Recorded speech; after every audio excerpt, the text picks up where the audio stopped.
다음 상담 만나볼까요? 끝번호 1707번으로 보내주신 문자입니다. 안녕하세요. 미아동 꿈의 숲 롯데캐슬 32평 2017년 4월에 입주해서 실거주하고 있습니다. 2020년 1월에 의왕시 내손동 이편한 세상 아파트 25평을 갭 투자로 매수한 상태인데요. 둘 중에 하나를 매도하려고 합니다. 어떤 집을 보유할까요? 하는 사연 보내주셨네요. 자, 강북구 미아동의 아파트 거주하고 있고요. 의왕시 내손동의 아파트 투자 목적으로 매수를 한 상태인데 하나를 팔 거예요. 어떤 거를 가지고 있을까요, 대표님? 자, 이 질문에 대해서는 두 가지로 봐야 됩니다. 자, 첫 번째는 뭐냐면 내용을 봤을 때는 일시적 2주택에 대한 비과세 특례가 적용이 됩니다. 그렇지만 올 20년 1월 달에 매수를 갭 투자를 했다라는 거는 전세를 안고 매입하신 거겠죠. 전세 기간이 남아있겠죠. 그러면 12, 16 대책 이후에 매입을 한 거기 때문에 1년 이내에 처분하고 1년 이내에 전입을 해야 되는데 제가 볼 때는 일시적 2주택에 대한 특례는 불가능하지 않을까 라고 하면, 두 번째 뭐냐면 둘 중에서 하나를 굳이 매도를 해야 된다고 하면 매도를 할 때 기본적인 양도소득세의 기본 원칙은 뭐냐면 양도차익이 작은 것부터 매도를 하는 겁니다. 결론적으로는 도표를 보겠지만 결론적으로는 의왕 내손동 거를 먼저 매도하시는 게 맞지 않을까라는 생각이 드는데요. 자, 보겠습니다. 자, 꿈의 숲 롯데캐슬 아파트입니다. 자, 현재 지금 거주 중이시고요. 4년 전에 매입을 하셔서 거주 중인데 615세대 4년 차입니다.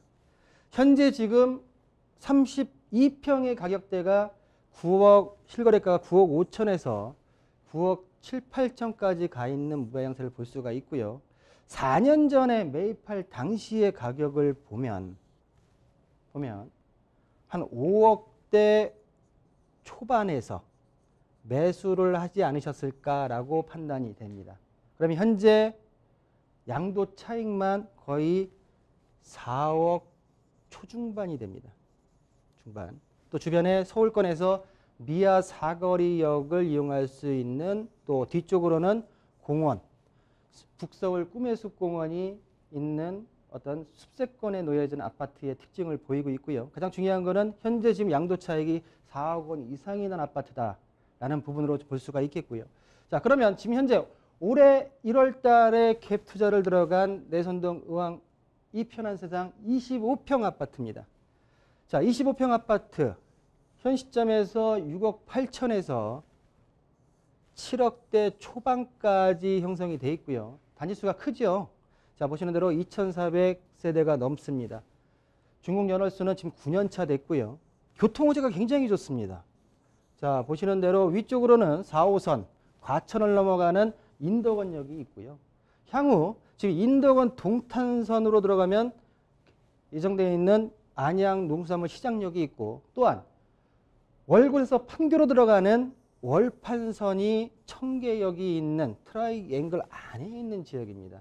그러나 본 아파트 같은 경우에 올 1월 달에 매수한 시점을 보면 현재 지금 양도 차익이 1억 원 미만, 한 6, 7천 정도, 제가 볼 때는 양도 차익이 난 경우이기 때문에 굳이 하나를 일시적 2주택에 대한 혜택을 받을 수가 없는 상황이라고 하게 되면 일단은 꿈의 숲 롯데캐슬을 보유하시고 양도차익이 큰, 지금 현재로서 양도차익이 적은 내손동 이편한 세상을 매도하시는 게 올바른 세테크 전략이 아닌가라는 부분으로 정리해드리겠습니다.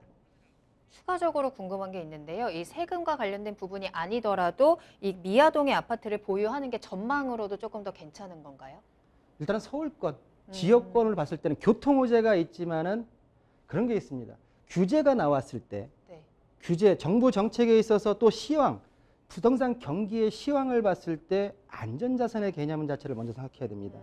제가 많은 말씀을 드리는 이유가, 드렸던 얘기가 부동산에서는 부동산의 기준점을 강남으로 잡으십시오라는 하는 게, 일단은 가격대는 높지만은 안전자산에 대한 심리적인 층들이 굉장히 많기 때문에 일단 제가 볼 때는 물건을 전망만 봤을 때도 제가 볼 때는 꿈의 숲 롯데캐슬을 보유하시는 게 맞지 않을까라는 부분으로 말씀드리겠습니다.